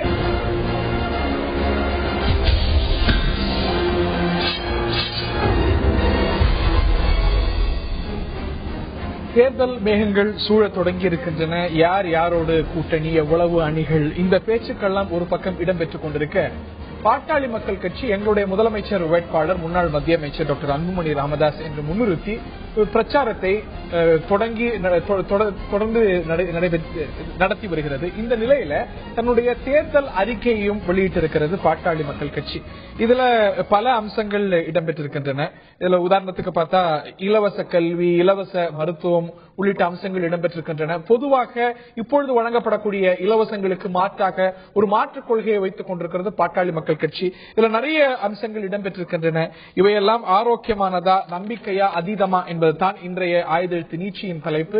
இன்றைய நிகழ்ச்சியில் நம்முடைய திரு வன்னியரசு, விடுதலை சிறுத்தைகள் கட்சியுடைய செய்தி தொடர்பாளர் திரு வன்னியரசு அவர்கள் இணைகிறார். மற்றும் பாட்டாளி மக்கள் கட்சியை சேர்ந்த சட்டமன்ற உறுப்பினர் திரு கணேஷ்குமார் அவர்கள் நம்மிடையே இணைக்கிறார். திரு வன்னியரசு, இந்த ஒரு தேர்தல் அறிக்கை வெளியிடப்பட்டிருக்கிறது. இதுல ஆரோக்கியமான நல்ல பல அம்சங்கள் இருப்பதாக நீங்க கருதலையா? நீங்களும் கூட தொடர்ந்து வலியுறுத்தி வரக்கூடிய மதுவை ஒழிப்போம், மக்களை காப்போம் அப்படிங்கிற அம்சத்தை நீங்க முன்னிறுத்தி தான் போராட்டம் நடத்துறீங்க. அதுக்கு முக்கியத்துவம் கொடுத்திருக்காங்க. முத கையெழுத்து மதுவிலக்கு கையெழுத்து இருக்காங்க. அதை தாண்டி நீங்களும் கொள்கை ரீதியா உடன்படக்கூடிய நிறைய அம்சங்கள், பொதுத்தளத்துல நிறைய பார்த்துட்டு இருக்கக்கூடிய விஷயங்கள், நிறைய பல அம்சங்களும் இடம்பெற்றிருக்கிறது. இந்த அறிக்கையை உள்ளபடியே எப்படி பார்க்கிறீங்க? இல்ல, இது என்னன்னா, முதல்ல பொதுவா நாங்க பாட்டாளி மக்கள் கட்சிக்கு ஆக்கப்பூர்வமான ஏதாவது ஒன்று சொன்னா கூட நாங்க விடுதலை சிறுத்தைகள்னா அவங்க எதிராக தான் பேசுவாங்க அப்படிங்கிற ஒரு மனநிலை இருக்கு. ஆனால் நாங்கள் ஒரு ஆக்கப்பூர்வமான விமர்சனங்களை தமிழ் சமூகத்தில் எப்படி தமிழ் சமூகம் எப்படி ஒற்றுமையாக இருக்கும் அப்படிங்கிறத ஒட்டி தான் நாங்கள் கட்சி நடத்துறதா இருக்கட்டும், நாங்கள் அரசியல் நடத்துறதா இருந்தால் அதான் பண்ணிட்டு இருக்கிறோம். இந்த அறிக்கையை விடுங்க, கடந்த காலங்களில் இவங்க சொன்னது எல்லாமே இவங்களே அதை செஞ்சிருக்கிறாங்களா அப்படிங்கிற கேள்வி இருக்கு. நீங்க செய்யற இடத்துல அவங்க இருந்துக்கிறாங்களா? சாதாரண விஷயம். இன்னைக்கு நேத்து 2 நாளைக்கு முன்னாடி இவங்களுடைய முதல்வர் வேட்பாளர் அன்புமணி ராமதாஸ் அவருடைய இதுலயே மருத்துவர் ராமதாஸ் அவர்கள் சொல்றாரு, எங்களுடைய தலைமையை ஏத்துக்கிட்டாங்கன்னா நாங்க பிஜேபியோட கூட்டணி வைக்க தயார்னு சொல்லியிருக்கிறாரு.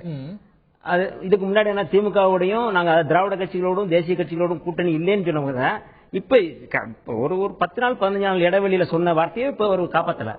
அப்ப நீங்க கடந்த காலங்கள் 2014 கூட்டணியில இப்ப அது நீங்க அதுவும் நீங்க சொல்றது இப்ப முடிஞ்சதுக்கு அப்புறம் முதல்வர் வேட்பாளர் அறிவித்ததுக்கு பிறகு நாங்கள் திராவிட கட்சிகளோடும் தேசிய கட்சிகளோடும் கூட்டணி இல்லை. அரசியல் நிலைப்பாட்டுக்கு என்னன்னா, நான் இதைத்தான் சொல்றேன். இது நான் ஆளே இல்லாத ஊர்ல டீ அடிக்கிற வேலை, இந்த வேலை இது என்னோட இந்த வரைவு அறிக்கையை நான் அதை தான் சொல்றேன். நான் என்ன இதுல என்ன இவங்க சொன்னதுல என்ன செஞ்சிருக்காங்க அப்படிங்கிறது கருத்து எனக்கு மரியாதைக்குரிய தோழர் கணேஷ்குமாரா இருக்கட்டும், நண்பர்கள் இருக்கிறாங்க பாட்டாளி மக்கள் கட்சியில, அவங்க எல்லாம் தனிப்பட்ட முறையில ஒரு முற்போக்கா இருக்கிறவங்க இருக்கிறாங்க. ஆனா கட்சியினுடைய தலைமையா இருக்கிற அவங்க சொல்றதை செஞ்சிருக்காங்கன்னு இவங்க மனசாட்சியை சொல்லட்டும். அறிக்கையில ஏதாவது அம்சத்துல மாறுபடுறீங்க இல்ல ஏங்க, ஒரு இலவசம், அதாவது அன்புமணி இதுல தந்தி டிவி பேட்டியில சொல்லிருக்காரு, மக்களை பிச்சைக்காரர்கள் ஆக்குறீங்களா, நீங்க போட்டு பாருங்க, இலவசம் கொடுத்து ஏங்க இப்படி பண்றீங்க அப்படின்னு கேட்டார அன்புமணி ராமதாஸ். இன்னைக்கு இலவசமா பஸ்ல நீங்க ஏத்துற அப்படின்னு சொல்றாரு. நீங்க அதாவது பல கட்டங்கள்ல இலவசத்தை ஏத்திருக்காரு. ஆனா அதே வேளையில எதை நாங்களும் இலவசமா கொடுப்போம், எதை மருத்துவத்தை இலவசமா, அதாவது மருத்துவமும் கல்வியும் மக்களுக்கு இலவசமா சேரணுங்கிறதுல எங்களுக்கு மாற்று கருத்து இல்ல. ஆனா இவன் இலவசத்தை எதிர்க்கிறோம்னு சொல்லிட்டு பஸ்ஸுக்கு நாங்க இப்ப ஏற்கனவே நீங்க பஸ் எல்லாம் கொடுத்து ஏற்கனவே இருக்கு. நீங்க பஸ்ல எப்படி, அதாவது இவங்க எப்பவுமே சொல்றது ஒண்ணு செய்யறது ஒண்ணு, இதுதான் அவங்களுடைய நம்ப முடியாத சொல்லிட்டு. இன்னைக்கு தமிழ்நாடு போக்குவரத்து கழகம் என்ன நிலையில இருக்குன்னு உங்களுக்கு தெரியும். இலவசமா எல்லாரையும் பிரயாணிக்க வச்சா என்ன இருக்கு திரு கணேஷ்குமார்? இது அதீதமான சில அம்சங்கள். இதுல உள்ளபடியே பார்க்கும்போது பல அம்சங்கள் வரவேற்க தகுந்ததா தெரியும். ஆஹா, சிறப்பா இருக்கே அப்படின்னு தோணும். ஆனா செயல்பாட்டுக்குரியதா அப்படிங்கிறது சந்தேகமே. அதாவது முதல்ல ஒரு விஷயம் நாங்க தெளிவுபடுத்த விரும்புறேன். மரியாதைக்குரிய தோழர் சொன்ன மாதிரி நாங்க முதலமைச்சர் வேட்பாளராக சேலத்தில் அன்புமணி ராமதாஸ் அவர்களை அறிவித்த பொழுதே திமுக அதிமுகவை தவிர்த்து எந்த கட்சி எங்கள் தலைமையை ஏற்று கூட்டணிக்கு வந்தாலும் நாங்கள் கூட்டணிக்கு தயார் என்றுதான் சொல்லிதான் பண்ணோம். சென்னையில நடந்த ஒரு செயற்குழு கூட்டத்துல டாக்டர் ராமதாஸ் சொல்றார், நாங்க யார் யாரோடலாம் கூட்டணி வைக்கிறதுக்கு தயாரா இருக்கிறோம். ஒரு 7 கட்சி. நான் சொல்றது முழுசா கேட்டுவாங்க. நான் சொல்றது சேலத்தில் அன்புமணி ராமதாஸ் அவர்களை முதலமைச்சராக அறிவித்த பிறகு நடைபெற்ற விஷயங்களை வச்சு நீங்க பேசுங்க. ரைட்டுங்களா? அதுக்கு பிறகு அதுதான் சொல்றேன். அதுக்கு முந்தி நடந்த விஷயங்கள்ல தான் ஒரு சில காலகட்டங்களில் மாற்றங்கள் ஏற்பட்டது. உதாரணத்துக்கு சொல்லணும்னா பாமக அதுல நாங்க மார்க்கெடுத்து படல. போன தேர்தலில் பொறுத்தவரை இதுவரையில் திமுக அதிமுகவுக்கு மாற்றாக ஒரு நாடாளுமன்ற உறுப்பினர் 50 ஆண்டு காலத்தில் போயிருக்கிறாருன்னு சொன்னா இந்த முயற்சியால மட்டும்தான் முடிஞ்சது. அதை வரவேற்கணுமா வரவேற்க கூடாதா? திமுக அதிமுகவுக்கு மாற்றாக அவங்க தயவு இல்லாம ஒரு நாடாளுமன்ற உறுப்பினர் நாடாளுமன்றத்துள்ள கால் வச்சிருக்காங்கன்னு சொன்னா அந்த ஒத்துழைப்புக்கு இரண்டாவது தேசியத்துக்கான தேர்தல், தமிழ்நாட்டுக்கான தேர்தல் இல்ல, தமிழ்நாட்டுடைய ஸ்டாண்ட்ல நாங்க கரெக்டா தான் இருக்கிறோம். அதற்கு முன்பு கூட எந்தெந்த கட்சியோட கூட்டணி அமைக்க மாட்டோம்னு சொல்லும் பொழுது பாஜகவையும் அப்ப பட்டியலிடுறார். அதற்கு பிறகு அந்த தேர்தல் முடிந்த பிறகு அவர் எம்பி ஆன பிறகு யார் யாரோட கூட்டணி அப்படின்னு சொல்லும் போது இவர்களோடு மட்டும்தான் கூட்டணின்னு ஒரு 7 கட்சிகளை பட்டியலிடுறார். நாம் தமிழர் கட்சி, தமிழர் மணியனுடைய காந்திய மக்கள் கட்சி, நெடுமாறனுடைய கட்சி, ஒரு 7 கட்சியை பட்டியலிடுறார். இவங்களோட தான் நாங்க கூட்டணி சேர விரும்புறோங்கிறார். இப்ப பாஜகன்னு சொல்றாருங்கிறார். இல்ல நான் தான் சொல்றேன் இல்ல, நான் போன நாடாளுமன்ற தேர்தலில் நடந்ததை நீங்க எல்லாம் பாத்துக்கிட்டு தான் இருந்தீங்க. அதனுடைய ஸ்டாண்ட நாங்க ஜஸ்டிஃபை பண்ணிட்டோம். பண்ண பிறகு அதற்கு பிறகு எடுத்த ஸ்டாண்ட நாங்க இன்னி வரைக்கும் ஸ்டெபனா தான் இருக்கிறோம், கரெக்டா தான் இருக்கிறோம். எந்த மாற்று கருத்தும் இல்ல. 10 நாளைக்கு முன்னாடி சொன்னோம், 5 நாளைக்கு முன்னாடி சொன்னோன்றதெல்லாம் தவறான கருத்து. மருத்துவர் அன்புமணி ராமதாஸ் அவர்களை முன்னிறுத்தும் பொழுதே எங்களுடைய கருத்து இதுதான். ரெண்டாவது, நீங்க கேட்ட மாதிரி இந்த இலவசங்கள், இந்த திட்டங்கள் எல்லாம் நீங்க அறிவிச்சிருக்கீங்களா, இலவசங்களுக்கு எதிரானவர்கள். நாங்க பல காலமா சொல்லிக்கிட்டு வர விஷயம் உங்களுக்கும் தெரியும். தேவையில்லாத இலவசங்களை முழுவதுமாக நாங்க எதிர்க்கின்றோம். ஆக்கப்பூர்வமான இலவசங்களை, ஆக்கப்பூர்வமான இலவசங்கள்னா மருத்துவம், சுகாதாரம், அந்த போன்ற விஷயங்கள். இப்ப ஃப்ரீ பஸ் பாஸ் பத்தி சொன்னாரு. இந்த தேர்தல் அறிக்கையிலே அதுக்கு உண்டான ஜஸ்டிபிகேஷன் நாங்க கொடுத்திருக்கோம். அதை உற்று நோக்கி பார்க்கும்போது மறைமுகமான வருவாய் எப்படி இதுல ஈட்ட முடியும் அப்படின்றது இதுல ஒரு விஷயம். 2000 கோடி இன்னைக்கு இழப்பீடு இருக்குதுன்றது எல்லாருக்கும் தெரிஞ்ச ஒரு விஷயம். இப்போ நம்ம சென்னையில இருக்கிறது மட்டும் ஒரு 3000 பஸ் இயக்கப்படுகிறது சென்னையில மட்டும். சரிங்களா? அதுல ஒரு நாளையோட வருமானம் என்று பார்க்கும்பொழுது ஒரு ஆண்டு ஒன்றுக்கு பாத்தீங்கன்னா 1.5 கோடியில இருந்து 2 கோடி ஒரு நாளைக்கு. ஒரு நாளைக்கு 1.5 கோடியில இருந்து 2 கோடி வரைக்கும் வருது. அப்ப கணக்கு போடும் பொழுது ஒரு ஆண்டிற்கு கிட்டத்தட்ட 700 கோடி ரூபாய் வருவாய் இழப்பு ஏற்படும். 700 கோடி ரூபாய் ஒரு ஆண்டு ஒன்றுக்கு சென்னையில் இருக்கிறது மூலமாக வருவாய் இழப்பு ஏற்படும். இது மூலமாக மறைமுகமான வருவாய் எப்படி ஈட்டப்படுகிறது அப்படின்னு சொன்னா பொது போக்குவரத்தை சீர் செய்கின்ற வகையில், பொது போக்குவரத்தை சீர் செய்கின்ற வகையில் வரும்பொழுது வேலையாட்கள், உதாரணத்துக்கு இப்ப அரசு வேலைக்கு போறவங்க இன்னைக்கு பாத்தீங்கன்னா ஒரு அரசு வேலை சென்செக்ஸ் புள்ளி இலவசம் அப்படிங்கும்போது இன்னும் நிறைய பேர் பிரயாணிக்க ஆரம்பிப்பாங்க. உண்மைதான். எங்க அதை சொல்றேன், பப்ளிக் டிரான்ஸ்போர்ட் சிஸ்டம் இதோட நோக்கமே பப்ளிக் டிரான்ஸ்போர்ட் சிஸ்டத்தை மாற்றம் கொண்டு வருவது. அது சீராக அத முதல்ல செஞ்சுட்டு செய்யணுமா? எப்படி திட்டத்துல வருது. இன்னைக்கு நம்மளுடைய பொது போக்குவரத்து அப்படிங்கிறது மிகவும் மோசமா இருக்கு, எதிர்பார்க்கிற அளவுல இல்லைங்கிறது நிறைய பேர் ஏத்துப்பாங்க. அதற்கே பெரிய தொகை செலவிடும் பொழுது அதுக்கு முக்கியத்துவம் கொடுக்காம இன்னைக்கு இலவசமா கொடுப்போங்கிறது அதுதான் நீங்க உற்று நோக்க பாருங்கன்ற. அது கூட சேர்ந்து வரக்கூடிய விஷயங்கள் தான் இது. அந்த பொது போக்குவரத்தை சரி செய்வதனுடைய அடுத்த நீட்சியாக தான் இந்த விஷயம் நாங்க இலவசங்கள் கொடுப்போம் சொல்றோம். அதுக்கு உதாரணத்துக்கு ஒரு காரணம் சொன்னா அரசு ஊழியர்கள் கூட சொல்லலாம். அரசு ஊழியர்கள் இன்றைக்கு வேலைக்கு கிட்டத்தட்ட 70% பேர் தாமதமாக போறாங்க. தாமதமாக போறதுனால அதன் மூலமாக பல இழப்புகள் ஏற்படுகிறது நமக்கு. இப்ப பொது போக்குவரத்தை சீர் செய்து இப்ப ஒரு கார் வச்சிருக்கிறவங்க டிராபிக்கே குறைக்கலாம். உதாரணத்துக்கு சொல்றோம், பொது போக்குவரத்துல இலவசம் கொடுக்கறதுங்கிறது வேற. இலவசமா பிரயாணிச்சிட்டு கொடுக்கறதுனால பொது போக்குவரத்து சொல்ல வரேன். இப்போ இலவசங்கள் கொடுக்கறோம்னு சொன்னா பொது போக்குவரத்தை சரி செய்து தரமான பொது போக்குவரத்து சரியான நேரத்தில் போகும்பொழுது பொது போக்குவரத்தை பயன்படுத்த வருவாங்க. எல்லாரும் பயன்படுத்தும் போது அதன் மூலமான மறைமுகமான வருவாய் ஈட்டும். இல்ல இப்ப யாரும் பொது போக்குவரத்து நாங்க பயன்படுத்த மாட்டோம்னு சொல்ல, பொது போக்குவரத்து அந்த அளவுக்கு இல்லாத பயன்படுத்த அதுதான் சொல்றோம். அதை நாங்க சீர் செய்துட்டு அதனுடைய நீட்சியாக தான் இந்த இலவசங்களை நாங்க கொடுப்போம். திரு வன்னியரசு உங்களுடைய பாரு. இல்ல அதுதான் இவங்க என்னன்னா இந்த திரும்ப நான் என்ன சொல்ல வரேன்னா இந்த பில்டிங் ஸ்ட்ராங் பேஸ்மெண்ட் வீக் மாதிரி இவங்க அடிப்படையிலே எல்லாமே சொல்றது எல்லாமே பொய்யா சொல்லிட்டு வர்றாங்க. இதுல என்ன பொய்? இல்ல இதை விடுங்க. ஏங்க இது நீங்க ஏதோ இந்த பரிசு பேப்பர்ல எழுதுன மாதிரி நான் முதல்வர் ஆனால் அப்படிங்கிற லிஸ்ட் இதெல்லாம் நான் என்ன சொல்றேன்னா அடிப்படையில நான்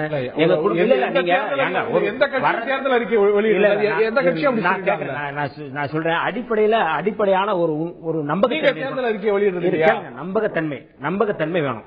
முதல்ல நம்பகத்தன்மை வேணும். எங்க குடும்பத்துல நாங்க வந்து யாரையும் முதல்வராக உருவாக்க மாட்டோம் சொல்லி சொன்னவர். நாங்க இருக்கிற கணேஷ்குமாருக்கு வந்து அந்த தகுதி இல்லையா, முதல்வராகிற தகுதி இல்லையா நான் கேட்கிறேன். இல்ல நான் சொல்றேன் முடிவு எடுத்த உடனே கொண்டு வந்து நீங்க வந்து எவ்வளவு கூட்டு வந்து உட்கார வச்சிடலாம். ஒரு தமிழகத்தினுடைய முதல்வரா வந்து நான் தலித்தை தான் ஆக்குவேன்னு சொன்னவர். எங்க மதுரையில இரட்டை வாக்குரிமை மாநாட்டில் டாக்டர் மருத்துவர் சேதராமன் அவர்களும் மருத்துவர் ராமதாஸ் அவர்கள் இருக்கும்போது தமிழகத்துல முதல்ல வந்து நான் வந்து முதல்வரா வந்து தலித்து தான் முதல்வர், எங்க தலைவர் சொல்லல, ஒரு தலித்த முதல்வராக்குவேன்னு சொன்னாரு. அதுதான் நம்பகத்தன்மை வந்து அடிப்படையில் இல்ல. நாங்க திமுகவுக்கும் அதிமுகவுக்கும் மாற்றா இருக்கோம், நான் திராவிட கட்சிகள் ஒழிச்சுதான் நாங்க இது பண்ண போறோம் அப்படின்னு சொன்னவங்க மாறி மாறி திமுகவுடன் கூட்டணி வச்சாங்க, அதிமுகவுடன் கூட்டணி வச்சாங்க. நாங்க என்னன்னா வந்து இன்னொரு ரொம்ப இதெல்லாம் இந்த இடத்துல சொல்ல முடியாது.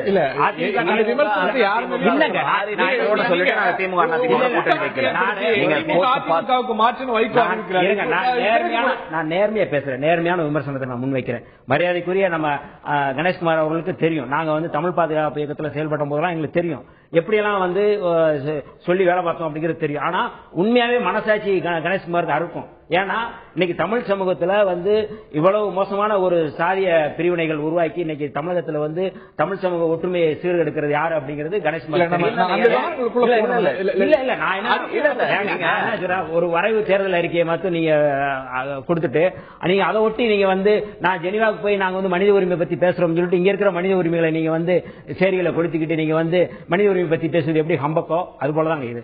இது வந்து அடிப்படை ஆதாரம் இல்லாம என்ன வேணாலும் நம்ம பேசுறோம் சொல்றேன். ஏன்னா இவங்களுடைய வேலையே வந்து எந்த மூலையில ஏதாவது ஒரு சம்பவம் நடத்தாலும் அது கொண்டு வந்து பாட்டாளி மக்கள் கட்சி தலையில வச்சு தன்னுடைய அரசியல் லாபம் தேடுறதா இவங்களுடைய வேலை.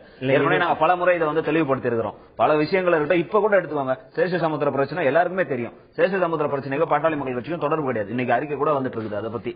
அதுல கைது செய்யப்பட்டவர் தேமுதிகவை சார்ந்தவர், அதுக்கும் பாமகவுக்கும் சம்பந்தம் கிடையாது. அந்த கிராமத்துல பாட்டாளி மக்கள் கட்சி வீக்கா இருக்கக்கூடிய கட்சி. ஆனா அந்த காரணத்துக்கு முழு காரணம் பாட்டாளி மக்கள் கட்சின்றது போட்டு பேசுறாங்க. இதெல்லாம் ஏன் சொல்ல வரேன்னு சொன்னா இந்த போன்ற எங்க எதனா ஒரு விஷயம் நடந்தா எடுத்துட்டு வந்து பாட்டாளி மக்கள் கட்சி தலைமையில வச்சு நம்ம அது மூலமா அரசியல் லாபம் தேடிக்கலாம்னு நினைக்கிறவங்க கிட்ட நம்ம இதை பத்தி விவாதம் பண்றதுல அர்த்தம் இல்லாத. 50% பெண்களுக்கு உள்ளாட்சி அமைப்புகள்ல இடஒதுக்கீடு கொடுக்குறீங்க அப்படின்னு ஒரு அம்சம் இதுல இடம்பெற்றிருக்கிறது. உங்க கட்சியில நடந்த தேர்தல்கள் எடுத்துக்கோங்க, எவ்வளவு சதவீதம் பெண்களுக்கு போட்டியிட வாய்ப்பு கொடுத்துருக்கீங்க? ஏன் கொடுக்கல? அதுக்கு முந்தின வாட்டி இருந்த போது சட்டமன்ற 2014 எவ்வளவு பேருக்கு வாய்ப்பு கொடுத்துருக்கீங்க? 2014 எங்களுக்கு கிடைச்சது கூட்டணியில 7 தொகுதி. அதுலயும் ஒரு பெண் போட்டிட்டாரு. எப்படி போட்டிட்டாரு? ஒருவருடைய இது கேண்டிடேட் ஏற்கப்படாதனால சொல்ல வரேங்க, நான் சொல்ல வரேன். போட்டிட்டாங்களா இல்லையா? எதனால போட்டிட்டாங்க? அந்த கேண்டிடேட் ஏத்துக்கப்படல. அதற்கு முன்னாடி காசாம்பு பூமாலை அவர்கள் 2001 சட்டமன்ற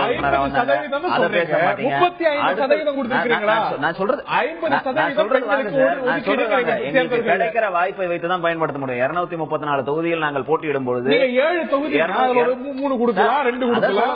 நீங்க வந்து ஒரு தொகுதி வாங்கிக்கிட்டு அரை கொடுங்க, பாதி ஆன் பண்ணிக்கிட்ட பாதி பெண் நிக்கட்டும் நீங்க சொல்லுவீங்களா? நீங்க ஒரு தொகுதியில்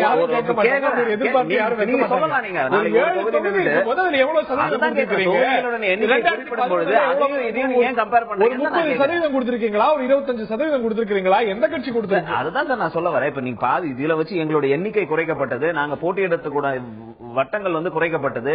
அப்படி இருக்கக்கூடிய சூழ்நிலையில இருந்தது. நாங்க தனியா நிற்கும் போது இப்ப 2011 பிறகு வந்த உள்ளாட்சி தேர்தல் 50% கொடுத்திருக்கிறோம் பெண்களுக்கான வாய்ப்பு. எங்க நிறுத்தி இருக்கிறோம்ன்றதுலாம் எங்களுக்கு பட்டியல் இருக்குது. உள்ளாட்சி தேர்தல் தனியா போட்டிட்டோம், 50% நாங்க வாய்ப்பு கொடுத்திருக்கிறோம் பெண்களுக்கு. கொடுக்கலன்னு சொல்ல முடியாது. அதுக்கு முன்னாடி எங்களுக்கு கிடைச்ச எண்ணிக்கையின் அடிப்படையில் எல்லாமே குறைந்தது. அந்த குறைஞ்சதன் காரணமாக எந்த கட்சியுமே கொடுக்கல. எங்க கட்சி தான் கொடுக்கலன்னு இல்ல, யார் ஏதாவது ஒரு கட்சி கொடுத்ததுன்னு சொல்லுங்க. 33% கொடுக்கப்படும் திமுக கொடுத்தது, அதிமுக கொடுத்தது சொல்லுங்க. அந்த பட்டியல நீங்களும் ஒண்ணு. 35% இடஒதுக்கீடு வேணுங்கக்கூடிய கட்சிகள் மெஜாரிட்டி நின்னாங்க. அவங்க மெஜாரிட்டி சீட்ஸ்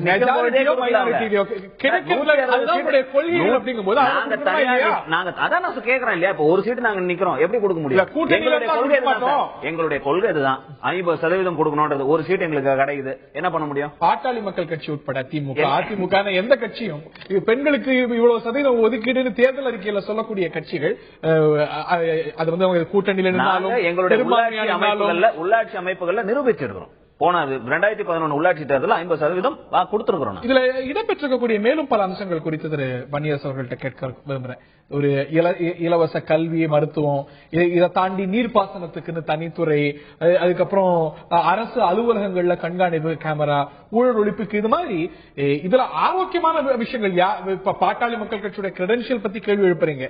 எந்த கட்சியோட கிரெடென்ஷியலையும் நீங்க கேள்விக்கு உள்ளாக்கலாம். அதுல சொல்லப்பட்டிருக்கக்கூடிய அம்சங்கள் அப்படின்னு பார்க்கும்போது நீங்க முரண்படக்கூடிய அம்சங்கள் வேற ஏதேனும் இல்ல? இதுல இந்த அறிக்கையை வெளியிட்டு மரியாதைக்குரிய ஒரு ராமதாஸ் அவர்கள் சொல்லும்போது ரொம்ப அழுத்தமா சொல்றாரு. ஒரு சொட்டு காசு ஊழல் இல்லாத, ஒரு பைசா ஊழல் இல்லாத, ஒரு சொட்டு மது இல்லாத ஒரு மாநிலமாக தமிழகத்தை உருவாக்குவோம்னு அவர் அந்த வெளியிட்டு சொல்றாரு. ஒரு பைசா ஊழல் இல்லாத அவர் ஒரு பையன் மேல என்ன ஊழல் வழக்கு இருக்கு அப்படிங்கிறது, சிபிஐ வழக்கு இருக்கு அப்படிங்கிறது தெரிஞ்சுக்கிட்டே இவர் அதை சொல்றாரு. திரும்ப நீங்க ஊழல் வழக்கு அதுதான் அந்த வழக்கினுடைய தன்மை நாங்க பல முறை வெளிப்படையாக சொல்லிட்டோம். கல்லூரியில அந்த வழக்குல ஒரே ஒரு பைசா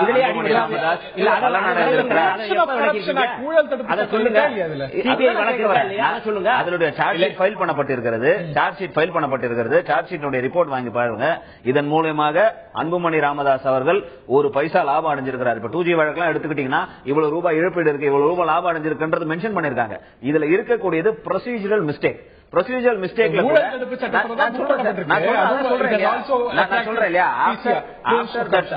சுப்ரீம் கோர்ட் ஹஸ் அக்ரீட். அந்த 2 கல்லூரிகளுக்கும் அனுமதி கொடுத்தது சரி என்று சுப்ரீம் கோர்ட்ல சொல்லப்பட்டிருக்கிறது. நீங்க எடுக்கவே நான் சொல்ல வந்தேன். நீங்க அந்த கேஸ் மென்ஷன் பண்ணவே நான் அதை பத்தி டீடைல் சொல்ல வந்தேன். நான் சிம்பிள் விஷயம் பேசுறேங்க. இந்த தேர்தல் அறிக்கையில என்ன விஷயங்கள் அதை பேசுங்க. இந்த தேர்தல் அறிக்கையை விட்டு மத்த அரசியல் பேசுறதா இருந்தா அதுக்கு தனி விவாதம். வீக்கா இருக்கு அப்படிங்கறது நான் சொல்றேன்.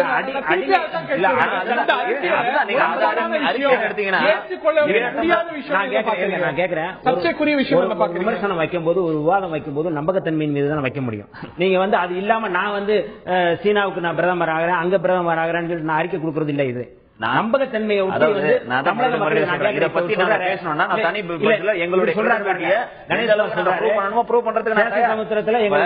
தமிழர்களுக்கு பாதுகாப்பு இருப்போம்னு சொல்றீங்க. ராஜபக்சே கூட கை கோக்குறீங்க. ராஜபக்சே அளிக்கிற விருந்த நீங்க சாப்பிட்டு வரீங்க. அப்ப நம்பிக்கைத்தன்மை எங்க போச்சு? இல்ல இந்த விவாதம் செய்யணும்னா நம்ம செய்வோம். அரை மணி நேரம் இருந்தவங்க தான். நீங்க அதை பத்தி பேச முடியாது.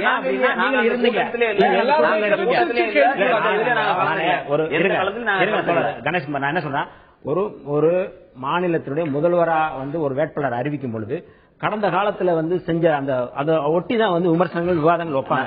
நானும் ஒரு ஆக்கப்பூர்வமான தமிழகத்துல ஒரு மாற்றங்கள் வேணும்னு நாங்கள் விரும்புறோம்.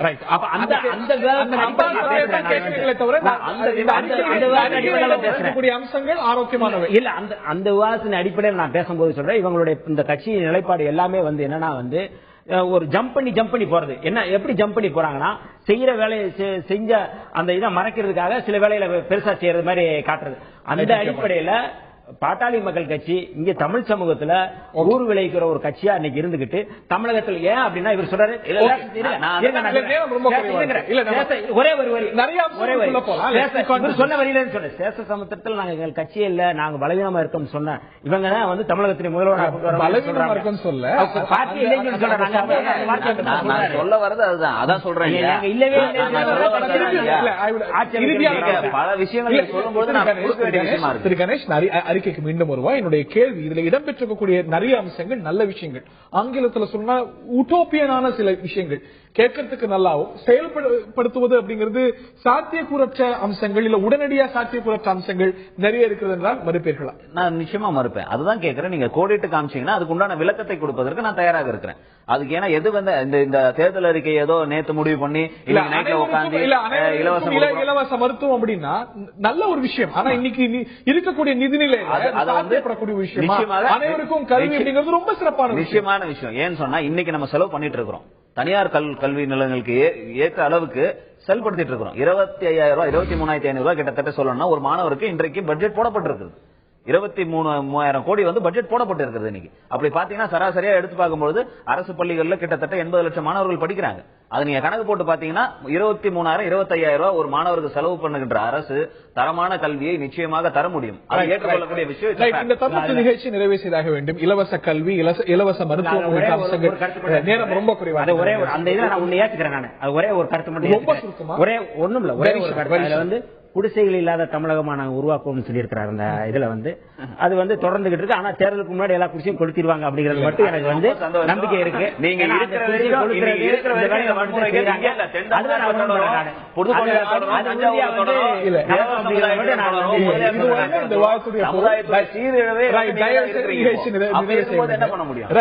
இந்த ஒரு தேர்தல் அறிக்கையை பொறுத்த வரைக்கும் நிறைய வரவேற்க தகுந்த அம்சங்கள் இருக்கிறது அப்படிங்கிறத மாற்றுக்கிறது இல்லை. செயல்பாட்டுக்கு எவ்வளவு உகந்தது அப்படிங்கிற கேள்வி எழவே செய்திருக்கிறது. இலவச மருத்துவம், இலவச கல்வி இவையெல்லாம் மிகச் சிறப்பான விஷயங்கள். ஆனால் செயல்பாட்டுக்கு உகந்ததாக தமிழ்நாடு இருக்கக்கூடிய நிதிநிலையில இந்த மாதிரியான கேள்விகள் எழவே செய்திருக்கிறது. அதே போல எனது நம்பகத்தன்மையை எதிர்கட்சிகள், குறிப்பாக விடுதலை சிறுத்தைகள் உள்ளிட்ட கட்சிகள் கேள்விக்குள்ளாக்குகிறார்கள். ஆக தேர்தல் மேகங்கள் சூழ்ந்து தேர்தல் சூடுபிடிக்க துவங்கி இருக்கிறது. ஒரு கட்சி தேர்தல் அறிக்கையை வெளியிட்டிருக்கிறது. தேர்தல் நெருங்கி வருகிறது என்பதற்கான அறிகுறிகள் இவை. நிகழ்ச்சியில் பங்கு பெற்ற திரு வன்னியரசு அவர்களுக்கும் திரு கணேஷ்குமார் அவர்களுக்கும் பார்த்தனியர்களுக்கும் நன்றி கூறி விடைபெறுகின்றோம். வணக்கம்.